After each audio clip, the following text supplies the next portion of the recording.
We're doing a new method this time. So everyone, if you don't know who I am, I'm Luke Weber, and this is my guest, Timothy Drisdelle. Tim, right? We'll go by Tim. Yeah. And looks like Leo's already chatting. What's the weather like in Vegas? It's well, Tim, what do you think of the weather coming from Nashville? It's cold. It's cold. I'm not gonna lie. It was warmer in Nashville. It is a little cold in Vegas today.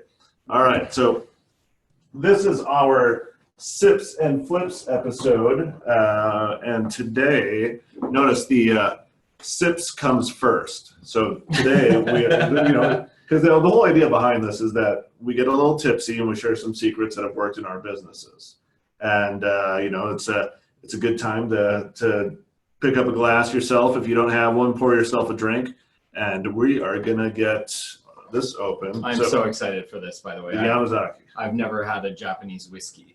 Yeah, so this one, I've had it once before, and I really enjoyed it when I was in Maui last time. So let's hold that up for the viewers there.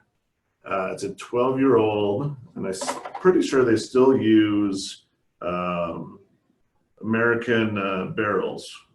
But let's crack it open. And Tim, we've got some beer chasers because you requested some beer, so you want to show I do appreciate show the audience that, yeah. what we got going on here. Is this a local company? That is actually a Colorado company. I looked at a couple local ones, but I like the Play IPA. All right, with a crazy rabbit on the front. So I always find like a good whiskey with a good IPA is a great combination. All right, that's what we're doing today. Now I like mine on the rocks. So I've got a big ice sphere and hopefully a glass that fits. Uh-oh, I might have to get a different glass. Geometry just okay. That's how we do it. So Tim, I am going to pour you I'm going to show. We pour healthy here. That's a good start, right? That's a fair start. That is a fair start. And I take mine neat with a couple of drops of water typically, but we'll see how it is. Yeah. So now smells good. That does smell good. So Sips and Flips round 2 with Timothy Drisdelle from Nashville. Cheers, brother. Thank you for coming, and let's have a sip.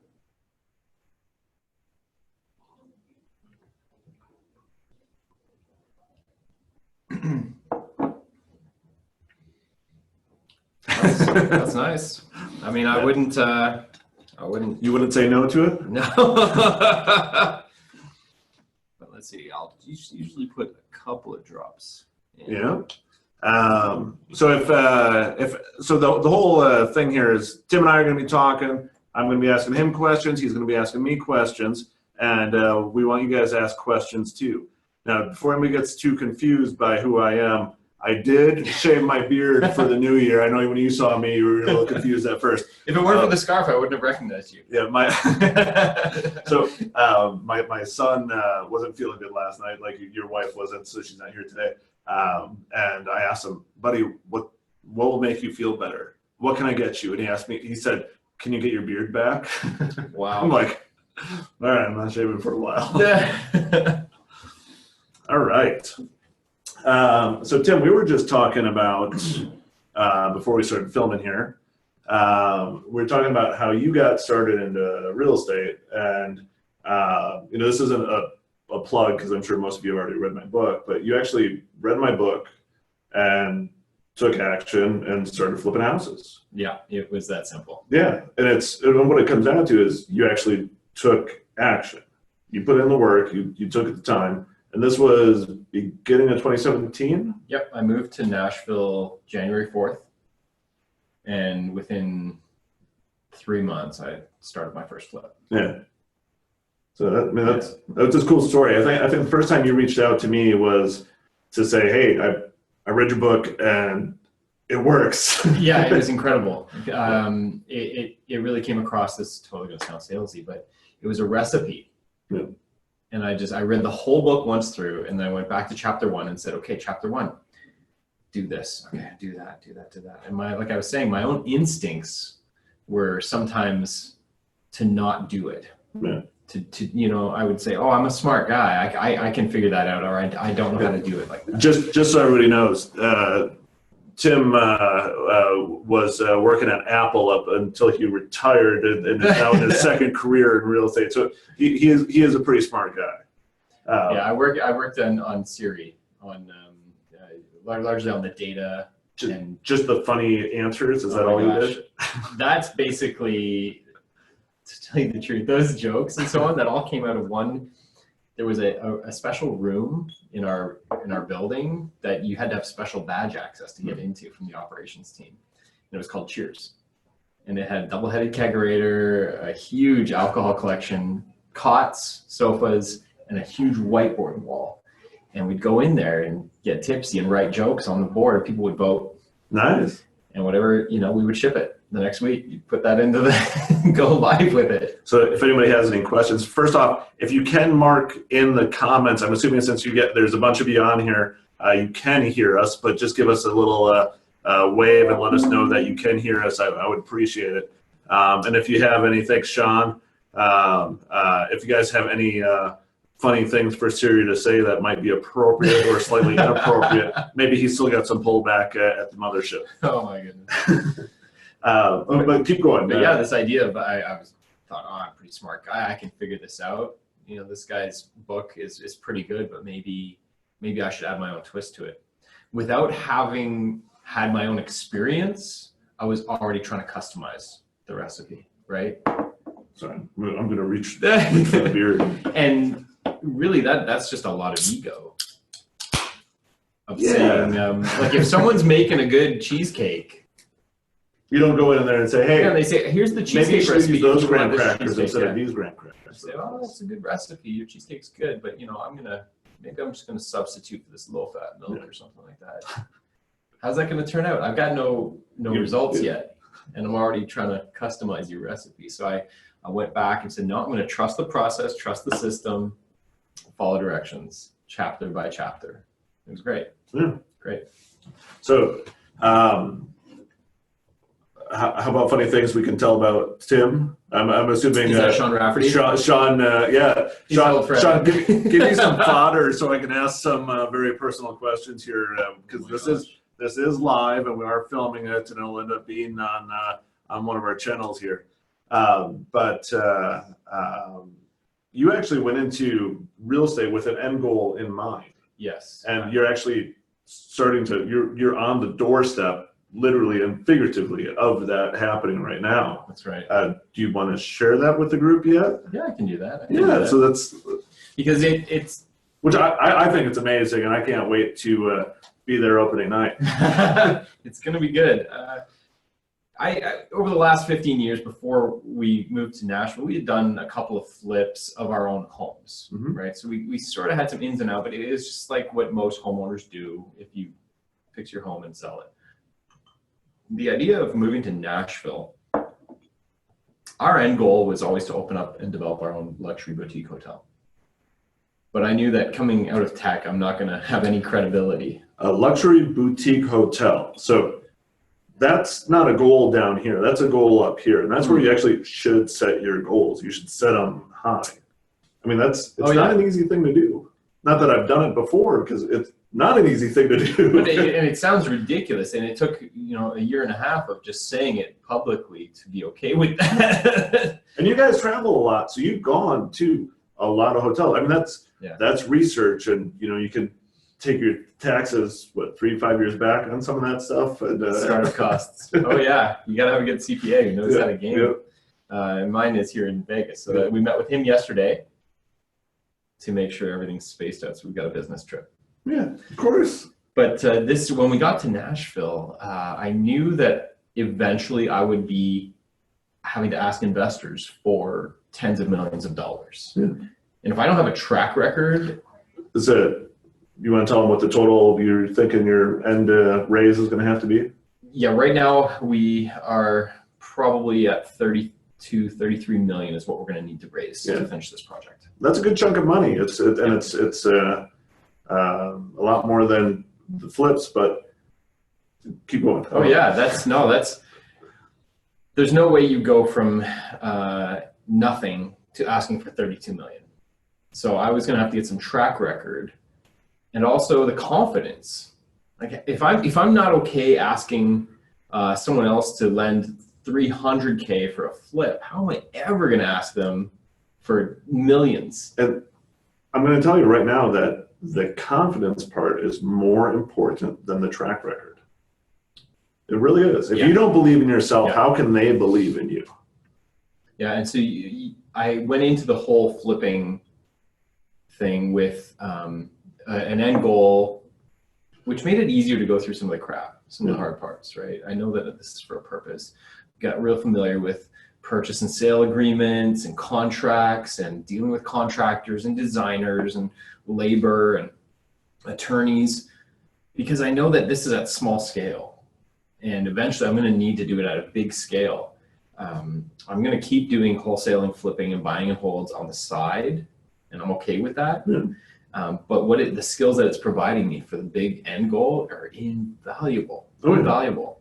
And just like when I started flipping homes, I think I took your advice of you've got to walk through 100 homes before you put an offer on one. I made that a goal. I think I got through like 80. And then I said, no, this is a good one. I know this is a good one. I'm going to do it. Yeah, it takes experience. It takes time. It takes energy. It's Leo Clark.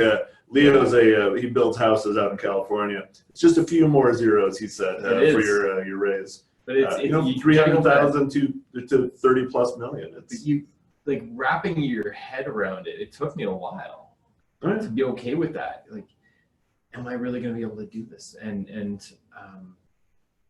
understanding that the tables are actually reversed. There's actually more capital out there that needs a place to go. Than there are projects that are magnets for it. Yeah.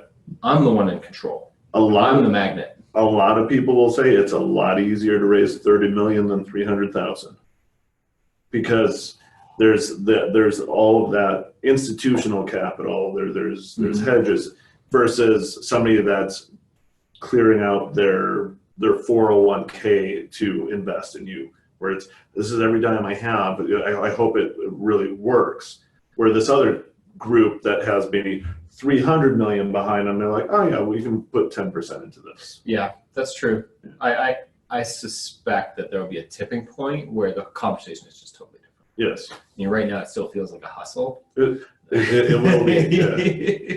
That's okay. The more I go out and speak and we share our story, my wife and I, doors just open. I tell you, it's all about action. You're right. At the start of this, you said you took action. I've got friends in California who, when we first started talking about leaving and traveling and then going to Nashville and getting into real estate, they were talking about getting into real estate. That was 3 years ago, and they're still talking about getting into real estate. Action. Lots of research, waiting. I don't know how much more right the opportunity can be. Yes, you will make mistakes. Nothing's going to happen if you don't do anything.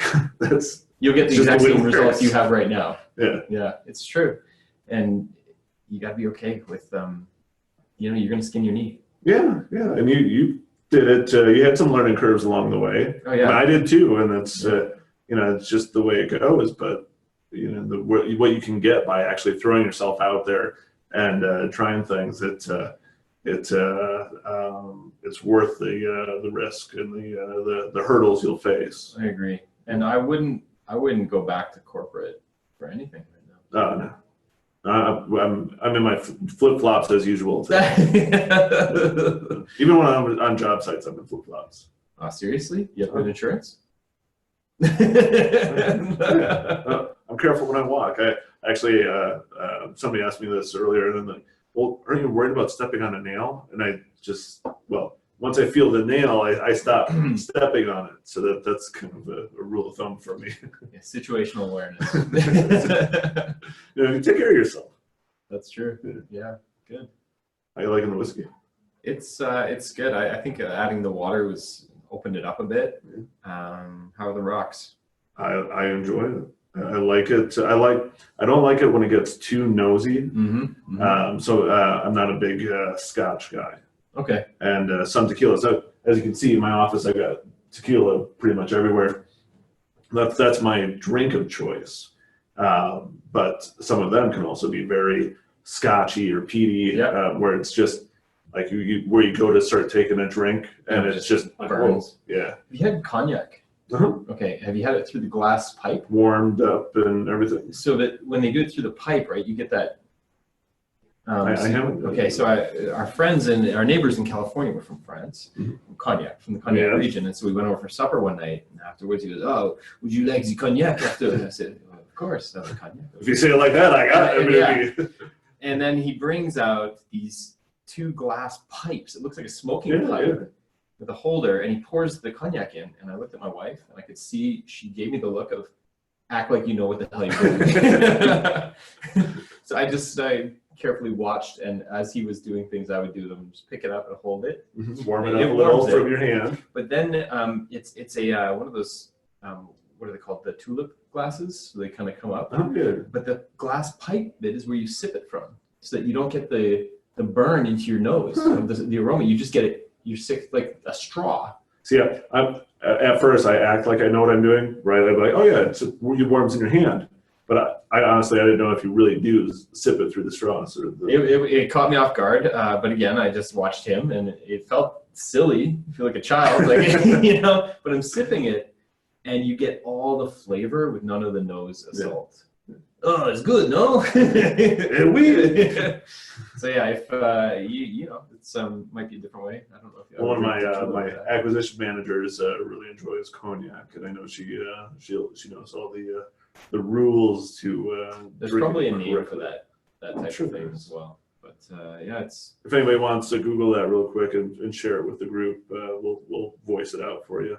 Glass cognac pipe. Yeah. And by the way, if anybody else is joining us for drinks, let us know what you guys are drinking today too. We let you know ahead of time what we're going to be drinking. So if you want to run out and get the same thing and enjoy it with us and give us your reviews on it, please do so. But share what you're having as well. And if you don't have a drink, Leo, I'm talking to you because I know you're probably at home in your pajamas on your deck or something, enjoying the California weather.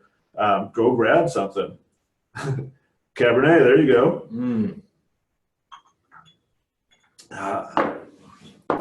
I do like this. This is enjoyable. So if you don't like peaty whiskeys, too smoky, it tastes like you're licking a campfire log. Yeah. There are. That sounds really delicious. Let's have some of that. No, I know exactly what that is, but some of the scotches are on the different end of the spectrum, right? There's a huge range of them. I just don't have the experience enough with scotches to go to a store and say, "Let me try that one." Well, especially at when you're talking $80 to $150. You don't want to experiment with right? That. Yeah. Well, the Dalwhinnie is called the Lady Scotch, which right away, dude, I'm not. So hey, Luke, if you don't really like real Scotch, you can have the Lady Scotch. I probably should not have led with that. But continue, please. It's very soft. Yeah. It's not smoky. It's just delicious. Yeah. The Glenmorangie has a nice sweet aftertaste, like the glass afterwards. It smells so sweet. Yeah. I know there's one that I really enjoyed. It was Del something or other, Delbernia, something like that, right? They all have that kind of same ending of it. And we actually bought it at a Trader Joe's, and it was a tan enclosure. Their whiskey, they have a Trader Joe's branded. This isn't the Trader Joe's branded one, but it is a Scotch, a Scotch whiskey. And it's in a tan bottle and black caps on it. And it was, it looks similar to this, but it's a little bit taller. A similar tan label. Hey, since it's in my hand. Yeah. While we're here. Any Scotch drinkers out there? Yeah, if you guys are Scotch or whiskey drinkers, look, you could use a little. This is a 2-drink minimum, by the way, guys. So it is encouraged. But drive safely. Thank you, Uber, for being around. I know that's how you get back to the Aria. Yep. Which is a big hotel, but going back to boutique hotels, it has some of that feel to it. I really love the entrance. When Aria first opened, we used to do staycations there all the time. Yeah, and we were at their spa yesterday. We spent most of the day, go to the spa, go to a business meeting, go to spa, and it's just gorgeous. They've got these huge stones. I mean, they're the size of an SUV. Oh yeah. And water flowing and salt stones. It is gorgeous, gorgeous. We're gonna meet the designer, their spa designer. Nice. Yeah, tomorrow. I'm just like ask questions. Where do you come up with these? You know, it's a great spa. Yeah, it's if you guys don't travel, so my family is huge on traveling. I know you guys travel a lot too. You have to have your whys and your ways to release in this business. And like we just got back from for Thanksgiving, we went to Belize and Guatemala. Did you go to the Blue Hole? No, we stayed on the southern end. Okay. We didn't go scuba. We did snorkel, but we stayed more inland and went to the Mayan ruins and did a bunch of that stuff. We did go out fishing one day, but that sounds amazing. Yeah, it was more of that inland adventure stuff. Still Mayan ruins. I mean, that was great. To me, that's amazing. Yeah, I've been to Mayan ruins in 4 different countries now. So now they recently uncovered a whole new set of ruins using this LiDAR. Oh yeah, where they fly overhead. It's the laser radar or whatever. Goes through the foliage. Yeah. They uncovered like whole maps of ancient cities. It's incredible. Yeah, the biggest Mayan structure or ruins is larger than the actual city of Belize City right now, and it held more people than Belize City does. Belize City is like 200-something thousand people, and they said 300,000 plus lived in this city. It's just amazing. Yeah. So when you build things right, they stay around for a while. So remember that for your flips and your hotels and everything else. But you know, in Edinburgh, have you been to Edinburgh in Scotland? No, we haven't. That is on our list, and it's been there for a very long time. So there's a tour that you can take of Mary's Close. So a close was like an alley because it was close in. But as they built the city over the generations and invasions and things get piled up, eventually the alleyway gets closed. Oh yeah, on top, and they build a city more buildings over top. Yeah. But people are still living in the alleyways that are now closed off, and they're all sloping down. So you talk about renovation nightmare. Like what's underneath? What's behind that wall? Yeah. So I'm pretty blessed being here in Vegas with most of our properties here in Vegas, where it's like if it's built in 1950, it's old for us. I know for you, it's the hotel you're looking at is 1860. It's in the 1850s fire station. Yeah, 1850s fire station. If anybody wants to make a Ghostbusters reference, now is the time. I have not yet tested the pole. We'll take it. I forgot about that. Dan Aykroyd, yeah.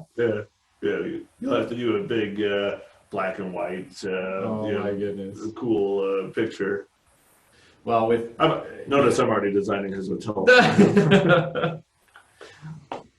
No, it's we'll see what. There are some interesting secrets though, because the fire station is right beside an old laboratory building that's from the late 19th century as well, which is where they did experiment. It was part of the Vanderbilt Hospital.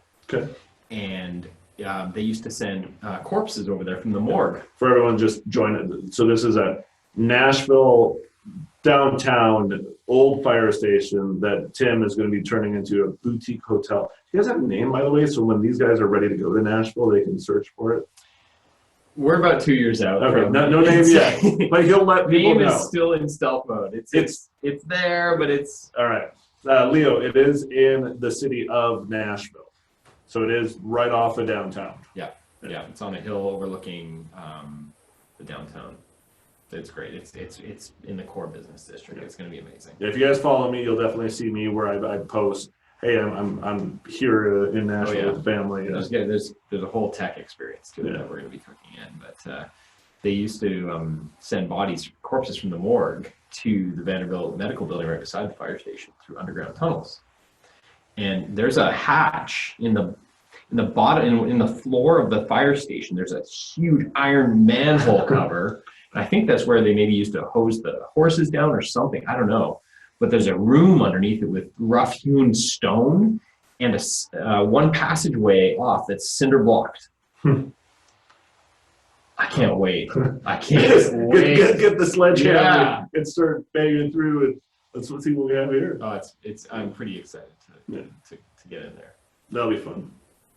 Have you secured the property yet? That's to you. So It's under locked contract. up. Yeah. So And- nobody else can grab it right now. So we're okay talking about it. yeah. And I have complete faith and confidence in you that it's going to happen and move forward. And by my verbal support, I'm going to get that opening night invitation. It is big, and I might not have had the confidence to do this if I hadn't started flipping homes. Honestly, like 2 years ago, I would not be comfortable evaluating purchase and sale agreements, dealing with escrow, understanding the transaction process, due diligence, earnest money. How long of due diligence did you do on this? 5 days? 60 days with a 30-day option. Good. To extend. Mm-hmm. Some of the money goes hard immediately. It's a hard money. I'm using the word hard money, but it's more like non-refundable. Right. If I buy the extension. So, and then a 30-day close after that, and then 60 days to possession. So yeah, I wouldn't have been comfortable with these sorts of terms and arrangements if I hadn't been doing it over the past 2 years in flipping homes. Yeah. Again, start small, grow big. That's awesome. And the reason why, and actually, Leo, I've interviewed you before, and you had, I want to say that your longest due diligence time frame was like 9 months or 11 months on a single family house. Really? Because Leo buys land and then builds, but if you can't get the permits and the approvals for the build, you don't want it. Why buy it? Yeah. So a 6-month escrow. There you go. Interesting. And it's each situation is different, and having that experience and knowing, okay, this is my end goal. Is it achievable? Mm-hmm. I mean, I've had people bring me land development deals before, and they're like, oh, you can put 28 houses on this lot. I'm looking at it, and it's like this weird triangular. Let me see, like triangular. There we go. It's hard to look at it in the. There we go. All right, like that triangular lot with highway here, and they're like, you can put 28 townhouses in here. I'm like, cool. Do you have any ingress egress that you're worried about? What does the city say that they need to do for green space? I mean, it's like you start looking at all this stuff, and as you get into commercial and development and hotels and zoning changes, right? Because you're going to be dealing with overlays, that. entitlements. It's crazy what you're going to have to do. And I'm assuming that there is no fire sprinkler system in this firehouse. I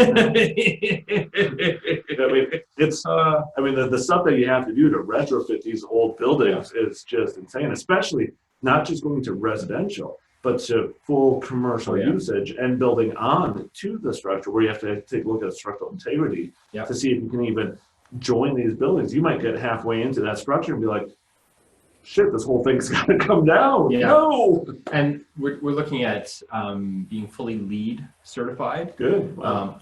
But only for the new building. It would be too hard to retrofit an old building. LEED is, for just lack of better words, it's very green conscious. It's a rating that you get. Most government buildings that are built now have some sort of LEED certification. Yeah, and you can be a LEED building or a LEED operation. Yeah. And we're going to do both. We're going to be the first in Nashville to do both. Cool. Which means you talk about energy source, recycling, energy efficiency, all these sorts of things. And to do that into an old building is super hard. Are you going to do green roof or solar roof? TBD. Okay. TBD. To be determined. Yes. Yes. You know what? I really like that stuff. Back in my appraisal days, I took a lot of classes on that and did a lot of various research projects on all that, where LEED was coming out and the green building things. My actual personal residence is it's a concrete house where it's actually concrete. Then there's a foam core interior for thermal barrier, and then concrete walls. I mean, it's really. Yeah. So if anything goes wrong, I mean, you're breaking up the sledgehammers. Oh yeah, no, all the electric. I'm not messing with the electric. Yeah. That's great. On the 6-month escrow, Leo, that's a great question. Did you have the capital available, or did you use that escrow period to raise the capital? So that's for you, Leo. And I'm going to be preemptive and answer this for you. I know that Leo's got a lot of private investors that he deals with. And so he usually has a fund or multiple investors that he's got ready to go whenever it's ready. Yeah. So he was holding out not for the funding to come available, but he was holding out to make sure that he had his approvals. Got it. Leo's built something like 30 houses, give or take. I know that number's not accurate, Leo. In California and multiple different municipalities too. Yeah. So he knows the ins and outs of that. And I'm sure you've talked to plenty of people in Nashville about dealing with the city and talking to the city itself. Yeah, definitely. I mean, it's also the building's on the National Historic Sites Registry. Cool. So we will get tax credits for any improvements to that historic building. For exterior only or interior as well? Exterior. Okay. No, it's actually total project. Oh, nice. Install it, like every penny. Yeah, that's great. It's up to a 20% return, like a straight credit, but only on the old historic building. So it's we're using this due diligence period obviously to raise the capital, but also for the due diligence. So I've got 2 tracks of conversation going. So since we're talking about it, if somebody wanted to invest with you, now this isn't like a sales pitch. That's not why you're here. They can just find you on Facebook, right? And Facebook, LinkedIn. It's really not public at all yet. It still says on my LinkedIn, it's stealth startup. He's not searching for investors. Well, and I guess there's that too, isn't there? But if you want to connect with Tim's a great dude, and we've been connected for a couple of years now. You can find him on any of the groups that I run. But so he goes by Timothy Drisdelle. I pronounce that. That's right. Yeah, it's a French version of a Scottish name. Drisdelle. Nice. And when my great grandfather jumped ship from Scotland, he landed in French Canada. Did he ride a horse? That's different spelling. I know. And they just bastardized his name. Nice. And there it is. Yeah. So I'm Weber or Bieber, right? Weber, yeah. German. But it's funny because in the Midwest, so I grew up in Wisconsin, and it was Weber. Out here, it's Weber because it's only got one B. Yeah, and the German pronunciation would be very different. Yeah, even how they do their vowels. Yeah. Crazy. Language details. And again, guys, if you're not drinking, you should be. This will make more sense. Please let us know what you are drinking. We've got another half hour or so of this good fun time. And ask your questions about anything. Nothing's off the topic here. And again, it's Luke Weber, Timothy Drisdelle. Drisdelle. Oh my gosh. However you want to pronounce it. Drisdelle. Yeah. Out of Nashville, formerly of Apple. Apple and biotech before that. So My wife is the host. But just to be clear, I'm not running a hotel. Like, I don't want anyone to think that I'm going to be running a hotel. Oh yeah. But my wife comes from a long background of luxury and high-end hospitality, opening up luxury boutique hotels, and this. It's not like married her, is it? Like this wasn't your dream, and you're like, this is my end. I'm going to marry this girl because of the hotel experience. I married her because of my voice. We met in a band. Nice. And that's a cool story until you live in Nashville. And then everyone's in a band. Everyone met in a band. Yeah. And it's really embarrassing when your instrument was like cowbell or tambourine. Oh gosh. I moved to Nashville. And I'm like, I'm a hobbyist. That's good. You guys can do your music. No, but our dream for years was like we just love to travel, and our big dream was to have a 4-room bed and breakfast in Scotland. We thought that would be a crazy dream to save up, $1 million while I worked at Apple, and then just go and buy it and we could run it. Now you can just do an Airbnb. Well, Airbnb is a really interesting thing because what Airbnb did is because people often say, investors will say, well, what about Airbnb? Are you really building a hotel right now? Completely different experience. Oh my goodness. So what Airbnb did is it crushed the 2- and 3-star hotel segment. Crushed them. The 4 and 5 star and the 1 stars are dominating. So you'll see a lot of hotel development in the 4-star category. That's it's called the upper upscale and the luxury scale hotels. And that there's a massive basically good bar, good food, good mattress and pillows, and just paying extra for service.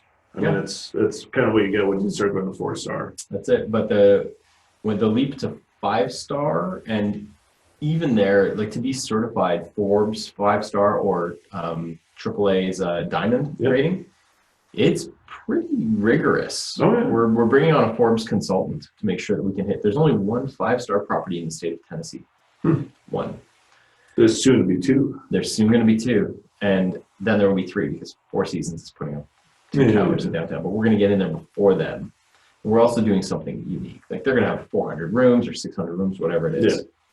We are going to be creating a 5-star luxury boutique experience. How many how many rooms do you think you'll be having? Right now, our working estimate is 60. We still have that's a good size. It is. I mean, it's the right size. So the original property we had, you'll get a kick out of this. The conversation about offers. We were looking at a historic church in East Nashville about 1.5 years ago. We could have done maybe a 10-room hotel with an event space and restaurant, but 10 rooms not enough. It's not enough. It's like a testing experiment. If anybody knows me well, you know I enjoy cooking a lot, and back in 2006, I really looked deep into doing my own restaurant. And seriously, and I was going to do a small scale, like 20 top restaurant with chef menu. That's it.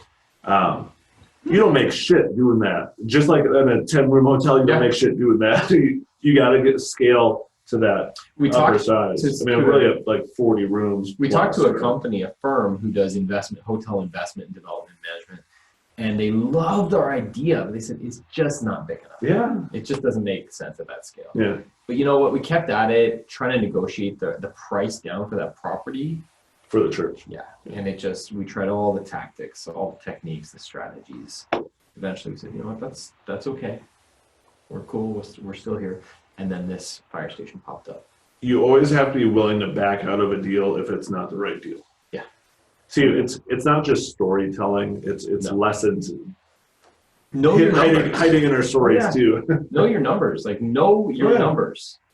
And you have to set that line, right? Just like if you're buying properties at auctions or things like that, I don't go over this price. This is what it ends up being. This is what makes it work. If it doesn't work, I have to keep emotion out of it, even though it might be a very emotional thing, right? This is a dream of yours and your wife's. And you know what? This is the right one. The right one will come along. That's it. And we pride ourselves on, as we evaluate other people's businesses, we say. By the way, we have some tasting nuts here. Those pralines? These are actually spicy.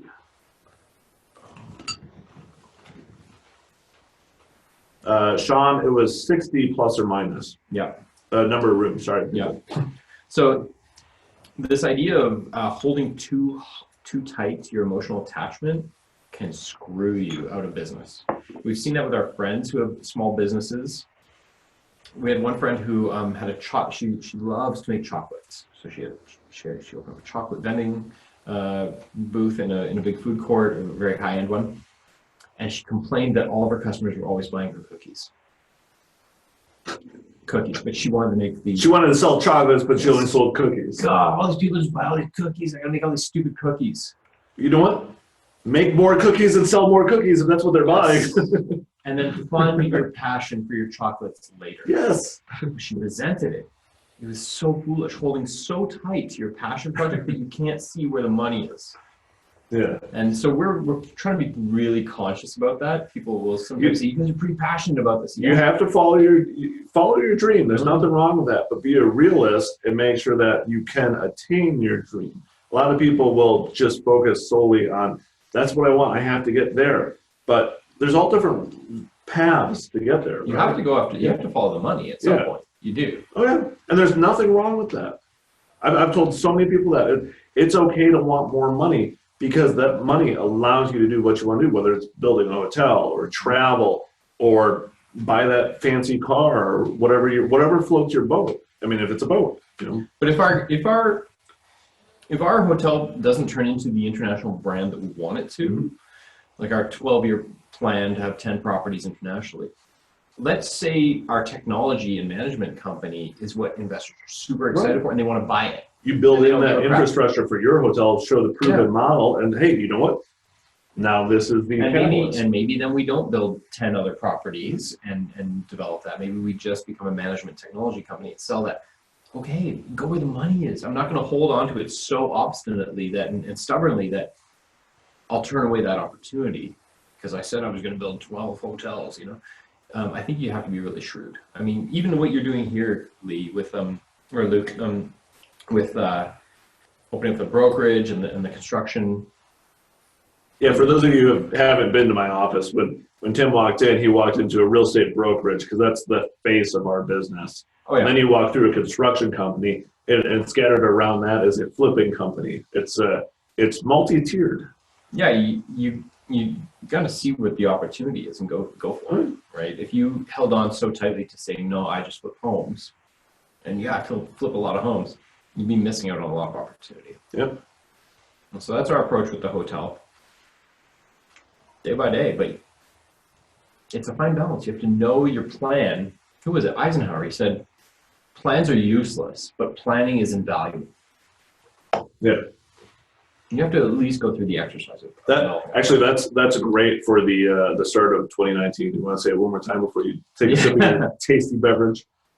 Plans are useless, but planning is invaluable. You may drink now.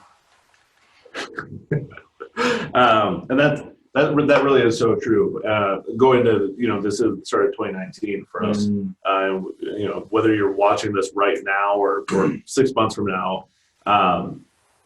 No matter what, having a plan and have a large scale plan with goals set. I just control this on camera for large, lofty goals, and then break them down and then break down your plans on how you're actually going to get there. Whether it's I know plenty of people that base everything on an hourly basis of what they're doing for that day. Really? Yeah. I prefer weekly. We've done dailies before, but I actually like weekly because you are stuck with your daily tasks. But you know that, hey, I have to set aside X amount of hours per day for my weekly goal. Yep. I love it, Matthew. If you fail to plan, you are planning to fail. Yes.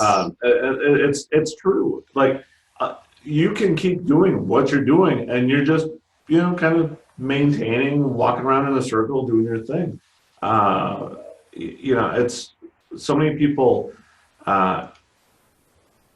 don't know what if you don't really plan for a final destination, you don't know what path to take, and your path is going to come with hurdles, and you'll get skewed off from it. But you have to have your actual destination in mind. Yeah, and that's a big part of this. Otherwise, you can't evaluate new opportunities that come up. Right. Everything seems good. You're just even though you think you want to go there, yeah. All of a sudden, halfway to that place, you're like, wait a second. Shiny penny. Let's go that way. But it's more than the shiny penny, though. That might be the right shiny penny. Like, hey, there's a trail of shiny pennies, right? Like that makes more sense. That's where my path actually it diverted. But it diverted on purpose. That was meant to be. This is where I should go with this. So if you start with a plan, just don't hold too tight to it. Right. Because then you have to at least have a plan, a rough sense of where you want to go. Gotcha. Because then, when something new comes up, you can evaluate it compared to your original plan. Yeah. Is this better? Okay, well then I'm going to go that way. Yeah, but don't just get stuck on the shiny penny or squirrel. Yeah, right. It's so many people do that, and they get too far off topic, and they jump to one thing and another and another and another and another, and then they end up not going anywhere. So I do weekly and daily goals. So for every week, I have my big 3 that I have to accomplish that week. But you also have beyond that. Yeah, and then I've got quarterlies and annual goals.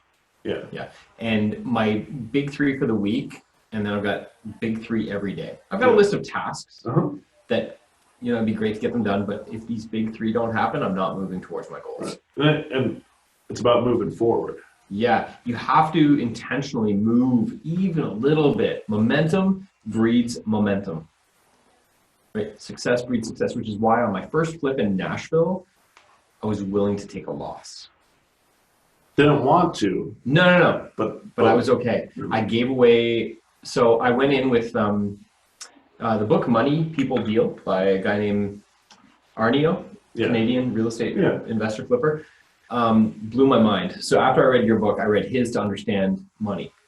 And the idea was that in every real estate thing, there's three pieces. There's the money, the people, and the deal. And you've got to bring at least one, preferably two of those pieces to the table. And the truth is that they're all equal. The money is 1/3 of the action, the deal is 1/3, and the team is 1/3. Yep. And so many of us who are getting started get so fixated on the money. I need the money. I need the money.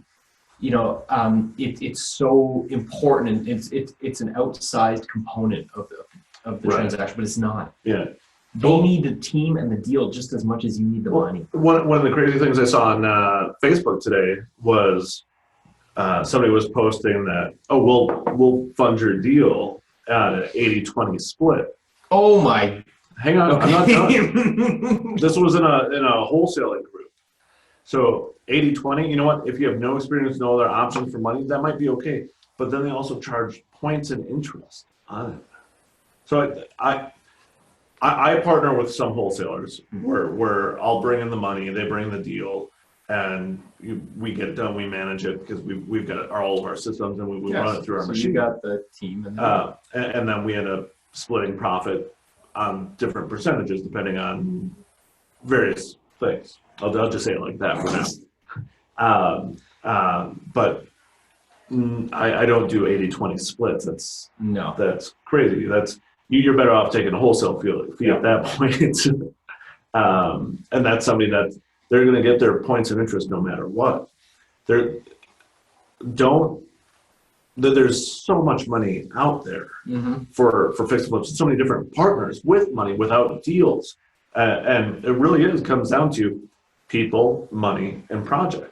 So if you have a project, you have a lot of power, just like you were saying with the hotels. And the mindset shift of, if I'm bringing the deal and the team, and you're only bringing the money, and I split the profits 50-50 with you, I'm being generous. Oh, yeah. And so that's the approach I took. I said, hey man, I've found the deals, I made sure it's solid, done the analysis, I've got a team, and we're gonna build it. And just in case you're not sure what we're drinking, we're about to pour a little bit more of the Yamazaki single malt Japanese whiskey, aged 12 years. It's pretty good. I wouldn't be able to, I'll have to try some more Japanese whiskeys for science. Yes, I may have spoiled you a little bit. As far as Japanese whiskeys go, I've tried several different ones, probably 6 or 7. Really? Yeah, different ones. There's a lot. It's a growing market. So I had the 18-year-old version of this. It's legal.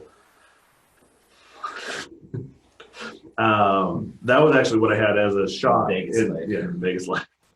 And that was what I had as a shot in. I didn't take it as a shot. I had it nice and sipped it in Hawaii, and it was like $40 for just the shot. There's a time for that. So this bottle runs about 160, which as a whiskey, it's probably double what your normal decent bottle costs, right? About $80. But it is smooth. It is. It stays with you, but in a good way. Especially as a 12-year-old. Oh yeah. Like 12-year-old Scotch whiskeys are generally a little harsher. You start getting into like 15, and then it starts going to mellow at 18.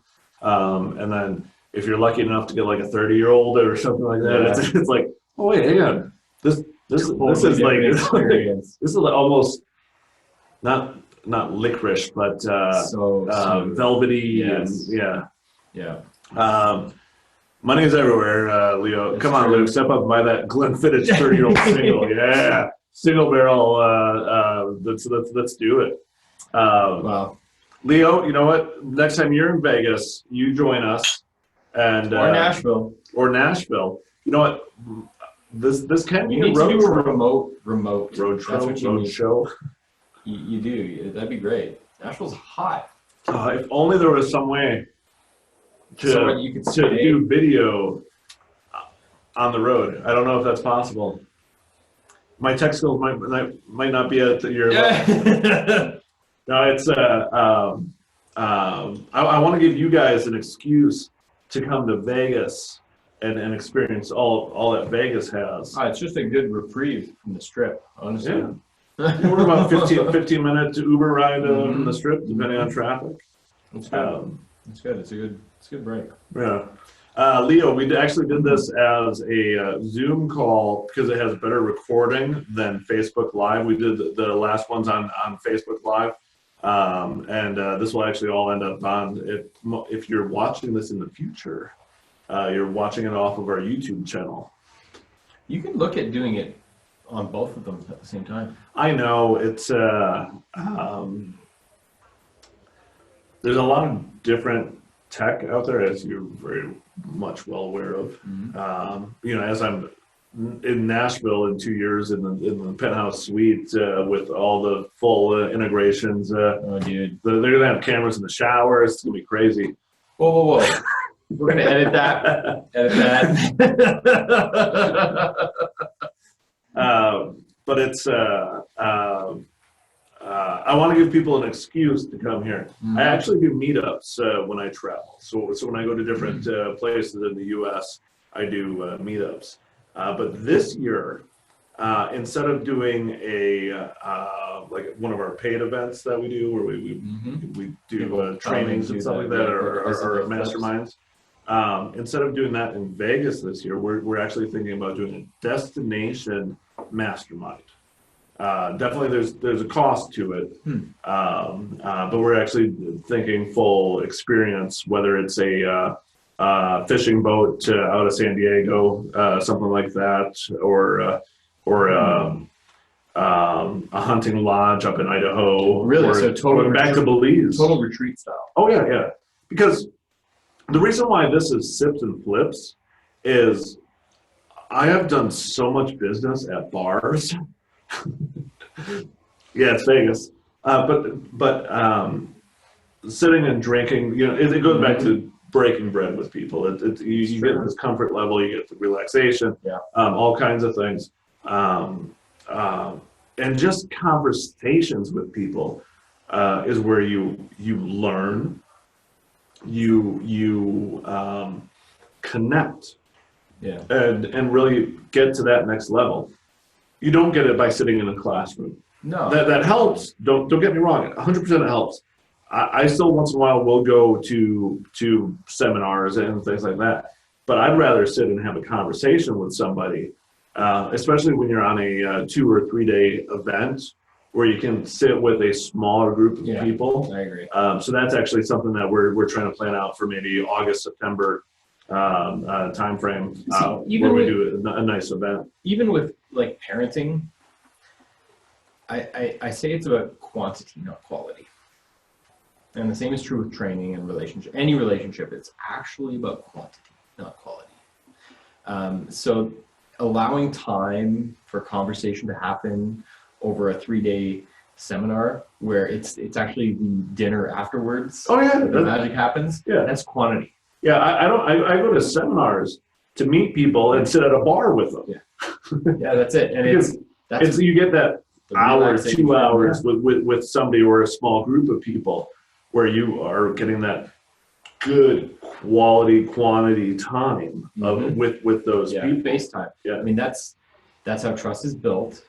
I used to run software teams even before Apple, and to gel a young team together very, very quickly, I figured that there were you had to have one of 3 elements, either sport and competition, or alcohol, or danger. One of those 3 things will bond a team together very quickly. Tim used to run the Hunger Games at Apple.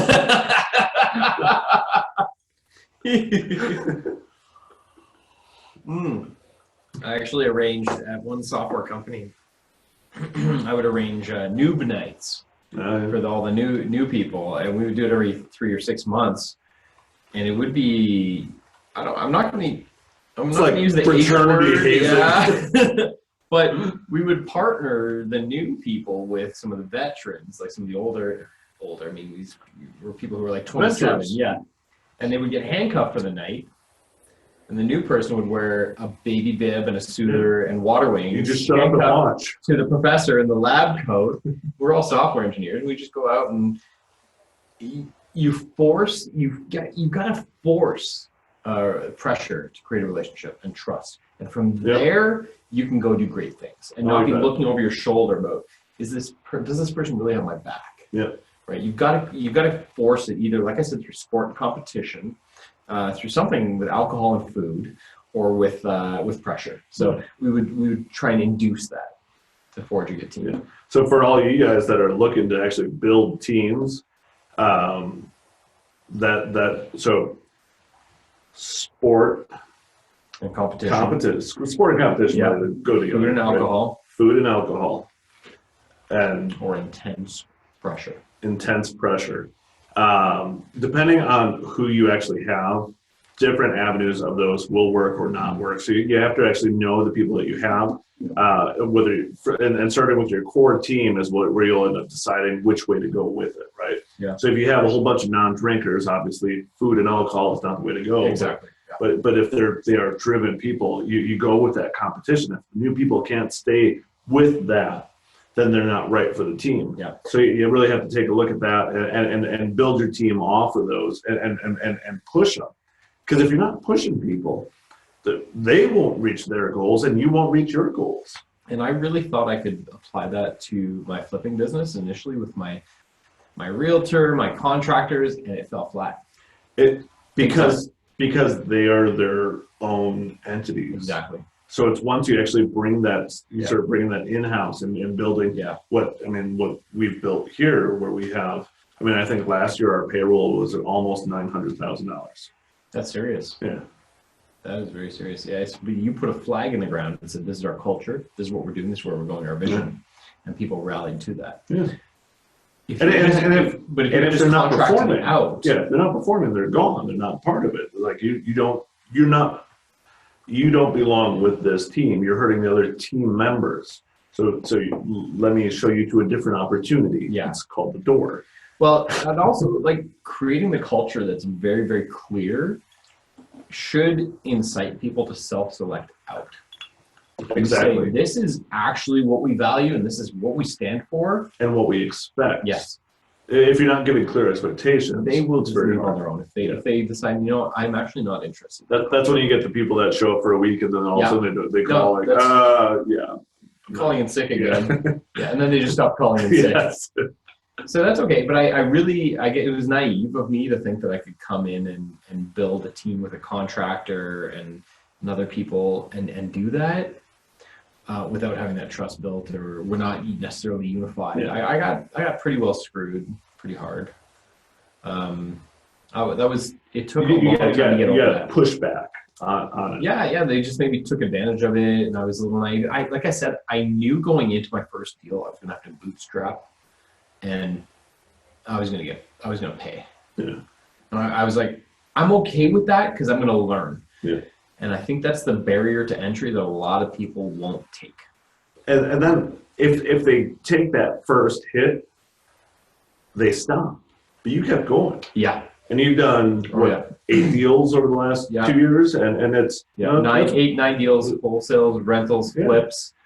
$2.1 million. One a quarter, and those are great numbers. And a wide variety. Like the second flip I did was actually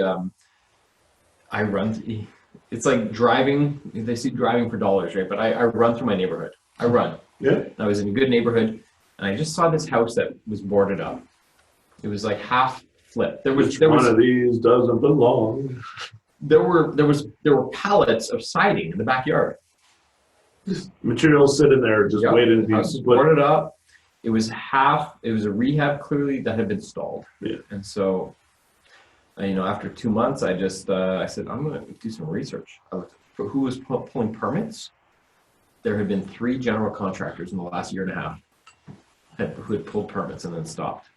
I looked at who owned it, the LLC, out-of-state investors, and they were invested in another property in Nashville. And then that was also stalled. I looked at, what it sold for, and, eventually I just reached out to them on Facebook. I did enough research to find out. Do your research. This did not go through an agent. I did research. I dug. What's going on with this property? Like, honestly, I live in Nashville. I flip homes. What's going on? Yeah. So that's skip tracing in a nutshell. Skip tracing. I haven't heard of this. So that's where you keep going and going until you find the actual contact for the person who actually owns the property. Driving for dollars and then skip tracing, finding the owner. Yep. Look at the deed of trust that was signed off. Who signed for it? Where's that entity? If that's an entity. Yep. Who's the manager of the entity? Yep. The manager is who's a registered agent. Yeah. You keep digging until you actually find somebody. Are you in charge of this property? I have money. Can I have this property? And that's what I did. And they said no. Did you stop? But we're in trouble. And I said, no kidding. So what's going on? And they had been screwed. I get it. It's a hot market in Nashville. They were out-of-state investors just trying to do some flips, and contractors can come and do some work, take some pictures of some things, and then walk. Yeah. Get impartial people to do your inspections for you. That's so valuable. So valuable. So it came around that I basically structured a joint venture. They had run. They still needed like $100K to finish the rehab, and they had hard money lender in Tennessee. They had other investors, friends who had invested, and they're bleeding money every month. And it was overgrown weeds. They're getting threats from the city. It had been stagnant for 6 months. I was just like, if your cost is $3K a month, your holding costs. Like, you just burned all your profit. Oh yeah, profit's gone a long time ago. And so I said, listen, here's the reality. You're not making any money on this. You and your investors are all losing money. Let's see how much you can actually recover. Exactly. I said, let me help you finish this and stop the bleeding, but I'm going to make some money. Just like, let's be clear, I'm going to make some money. I'm not doing this as like a favor. Yeah. We'll close it out. So I brought an investor to finish it off, and I brought a team. And I structured a joint venture. The payout schedule was like 6 steps. Yeah. Who gets paid first, second, third, fourth, fifth, sixth, seventh. It was crazy. And it was creative. It was. And that's another thing I learned through this training was everything is negotiable. And contracts are BS. Like, you can put whatever you want in a contract. Right. Seriously. And if everyone signs off, you're like, yeah, all right, let's make it work. Yeah. And so I did that. I created spreadsheets and models of like, okay, well, we'll do a 60-40 split, but it caps for you at $60K, and then I get the balance and whatever. Yeah. So I brought an investor. I brought the team. We closed off the project, barely dragged that one across the finish line. The hard money lender then started paying me, like just giving me the checks. And they would show up and they would tour it. And then they said, who are you? And where did you come from? Yeah. Like, what do you do? What else are you doing? Because we will lend you with our preferred rates. Nice. Because of what you did for this project, salvaging it. And we sold that one pre-completion. Nice. I was there one day with like my contractor checking in some stuff, and this like really nicely dressed woman is there showing another woman around. She goes, "Oh, are you the listing agent?" I said, "What can I tell you about this house?" And they put a good offer in pre-completion. I just took it. Yeah. And time of year was important. Yep. Because getting to Thanksgiving, from there it slows down until March. Man, you got to take it. Yeah. I said, okay, I could maybe wait, but if I don't take this, bird in the hand. Dude, exactly. I was even willing to break even on that, to be perfectly honest, and get traction. See, my end goal was. Well, it goes to your real estate story, right? Yeah. I mean, it's something I preach. It's you. Even a negative can become an accolade. Yeah. So it's you did that. What did you get out of it? You got a great hard money lender, right? You got the experience. You got proof for your private investors. Some beautiful photos. Like this place was gorgeous. Oh yeah. It sold for like $545. I mean, but pre-completion. Yeah, and it's that gets you to where you want to be. Yeah. That is that hotel in the Traction. And I learned a lot. I learned about how to structure a joint venture deal, how to work with a hard money lender. That lender has now funded 2 of my buy and holds in Clarksville, Tennessee. Nice. They said, whatever you do, we are into it because we know that how serious you take it by the data that you provide, like how you treat this. We're invested. It's a business, and it's your business. That's awesome, man. All right, guys. It looks like our time is actually passed up. Thank you, everyone, for joining us today. Thank you for the Yamazaki for being a tasty beverage for us today, as well as Avery Brewing Company's Go Play IPAs. Love it. It's Tim. It's a pleasure, man. I can't wait to come and be at your hotel. I'm excited for it. I know I'm going to track you through the rest of your journey on it. Hopefully you guys learned a little bit something about drinking, a little something about real estate today, and keep an eye out for our next Sips and Flips episode. And if you're in Vegas and you like drinking, hit me up. This is the see, it's a little tipsy, right? This is the place to come and hang out and talk real estate, have a drink, and share a little knowledge with our listeners and watchers. Thank you, guys, and have a good one. Thanks, Tim. Thank you.